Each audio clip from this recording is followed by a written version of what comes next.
Everyone has their favorite sayings or lines or what they like to always repeat. So one of my sayings I ask my kids is, just make a decision. Let's say they come home. Should I get an iPhone or an Android? And you go on and on. But at the end they say, you know what? Just make a decision. Should I get this car or that car? Not that my kids ask me that question. Just make a decision. At the end, you could talk about it back and forth. At the end, just make a decision. I'd rather make a decision and be wrong than not make a decision at all. And this type of attitude could have an effect in saving the world or causing a lot of destruction. We're right now in the period called the 9 days, the sad day in the Jewish calendar. This Shabbos is a Shabbos that blesses this coming week, which this week has the 9th day of Av, which is on Thursday. It's considered the saddest day in the Jewish calendar. It's a day of mourning, of fasting. We don't eat, we don't drink, we don't wear leather shoes. Why is this day such a sad day? Because of the destruction of the Holy Temple. The first temple and the second temple was destroyed over 2,000 years ago. And since then, we've gone into exile. What led to this? The darkness of the day. And what happened after the darkness of the day and the destruction of that day to allow us to be where we are today was two stories. One story was that led to the destruction was not making a decision.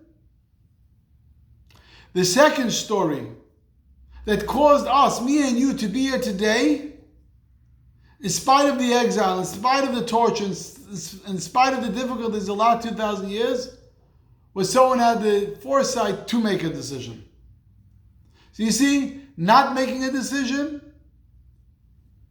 could have a very negative effect, and making a decision could have a very positive effect. What are the two stories? So the Talmud tells us the story. What led to the destruction of the temple was a story about an individual. His name was Bar Kamsa. Bar Kamsa, I'm not going to get into all the details of the story, but Bar Kamsa was invited to a wedding of his enemy. And he was surprised. Why did I get this invitation? And he shows up to the wedding, impressed that his enemy invited him to the wedding. And when the father of the bride, who was his enemy, is going around making a l'chaim, thanking him for coming, he walks by Bar Kamsa and sees him there. He says, "What are you doing here?" He says, "What am I doing? I got an invitation." "Who gave you the invitation?" He said, "So-and-so gave me the invitation." So the father of the bride calls over this individual. "Did you invite him?" He says, "Yeah, he was on the list." Bar Kamsa. He says, "Not Bar Kamsa. Kamsa was on the list. You made a mistake. You invited the wrong guy." And he told the guy, "I want you to leave." He kicked him out. And he was so upset that no one said anything. He was so embarrassed. He went to the Roman emperor and said that the Jews are rebelling against him. And he says, "How do I know?" He says, "Look, if you're going to send them an animal to sacrifice in the temple, they're not going to accept it." Fine, he tested it. He sent an animal together with Bar Kamsa. What Bar Kamsa did was he made a blemish in the animal. And he knew that they couldn't bring this animal as a sacrifice. So he brings the animal to the rabbis in the temple, the Kohanim. The Kohanim look at the animal and they say, "We're sorry, we can't bring it." But the rabbis realized that Bar Kamsa, he said it's coming from the Roman emperor. They knew what his trick was. They knew that he wanted to show to the Roman emperor, because he was angry at the Jewish people, even though he was Jewish, that he wants to show that they don't listen to the Roman emperor. So they had a discussion, and they said, maybe to save a life, we should sacrifice this animal. So there was a particular rabbi. The rabbi said, absolutely not. Because people are going to make a mistake, and they're going to think that you could bring in a sacrifice, an animal that has a blemish. So we can't do it. So they said, okay, then let's go kill him. Because he's going to destroy the Jewish nation. We have to stop him because he's going to cause more to us. The rabbi says, you can't kill him. Because if you kill him, people are going to say that you kill a person that brings an animal with a blemish. You can't do it. So he decided not to do anything. So he went back to the Roman emperor and said, look, Bar Kamsa, they don't want to sacrifice your animal. And he heard about it, and that caused him, it's a long story, that he went eventually to Jerusalem and destroyed the temple. So the Talmud tells us, because this rabbi couldn't make a decision, he tried to make everyone happy. I can't do this for this reason, I can't do it for that reason. Let's just not do anything that ultimately caused the destruction. He said, it's easy, let's not do anything. Right before the temple was destroyed, the leader of the Jew, one of the leaders of the Jewish people at that time was a person by the name of Rabbi Yossi Harlig. Again, without getting into the details of all the whole story, Rabbi Yossi Harlig had an opportunity right before they destroyed the temple to go in front of Vespasian, who was one of the leaders of Rome. And Vespasian had a lot of respect for Rabbi Yossi Harlig and said, Rabbi Yossi Harlig, please ask me for one wish, actually 3 wishes, and whatever you ask for, we'll do. Now I want to ask you a question. What would you say if you knew they're about to destroy the temple? If you knew that the Jewish people for over 1,000 years were living together in Israel, we're all together, now they're about to disperse the Jewish nation. This is the first time. I mean, now we're already used to it.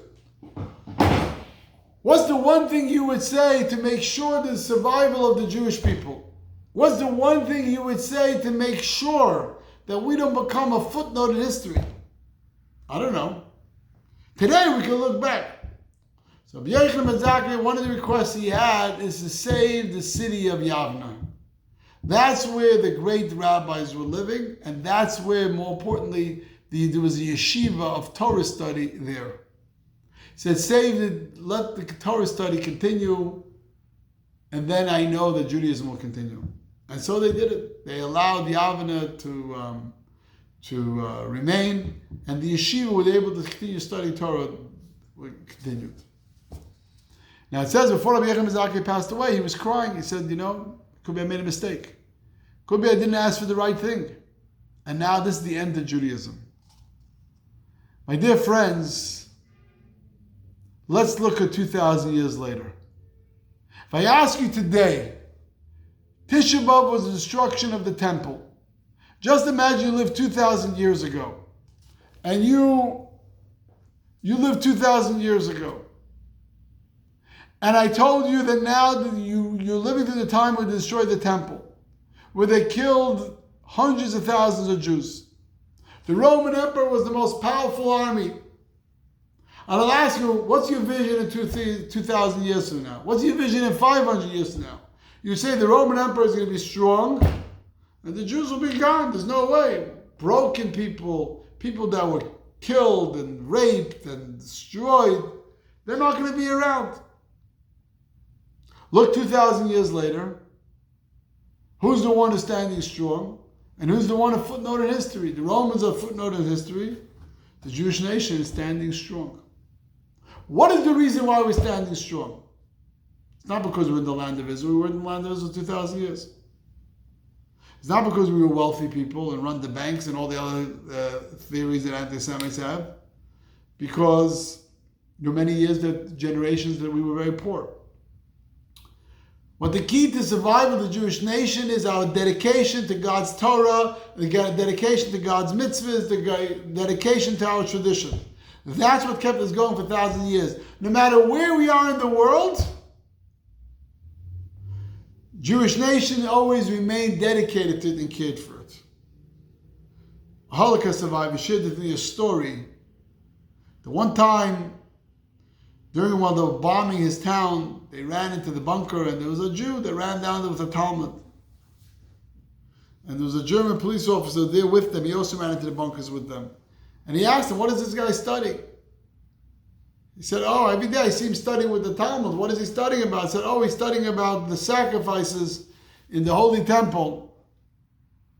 He said, the Holy Temple? Where's the Holy Temple? He said, it's from a few thousand years ago. He said he's still studying about something from a few thousand years ago. He's still dedicated to that? He says, yes. Us Jews have been dedicated to our tradition, our prayers, and our Torah study for thousands of years. We are here today in 2020 is because Rabbi Yossi Harlig, at the moment when a decision had to be made, he made a decision. Let's make sure that Torah survives. And that's why we're here today. My dear friends, many times a person feels that, Better don't make a decision. Let's make everybody happy. And that could lead to destruction. Rabbi Yossi Harlig was the rabbi, was a pious man, and was probably certain that by running from making decisions, by allowing status quo to prevail, he was doing the right thing. Rabbi Yochanan ben Zakkai, in contrast, chose a path and made a faithful decision. And all his life suffered of guilt that did he do the right thing. But history judged them both. The first is blamed with contributing to the disaster. The second is contributing to the saving our nation. Because in life, we are summoned to lead, to make decisions, to take initiatives, to chart a course, to do something. And when we do that, God does the rest. There was a new CEO of a company that, when he got his job, the outgoing CEO gave him 3 envelopes. And he told him, whenever time gets tough, open these envelopes, one at a time. So he took over the company, and when things got tough, he opened up the first envelope. First envelope said, whenever the company's not working out and the sales are struggling, open the envelope. So he opens the first envelope, and it says, blame your predecessor. So he made a press conference and said, it's all my predecessor's fault, why the sales are not doing so good. Okay. Business picks up again. A year later, things slow down. He opens up a second envelope. Second envelope says, blame the staff. You don't have such good staff and get rid of them. So he does that. He blames some of his staff members, gets rid of them, brings in new staff, company's doing great again. A year later, again, the company's not going good. So he opens up the third envelope.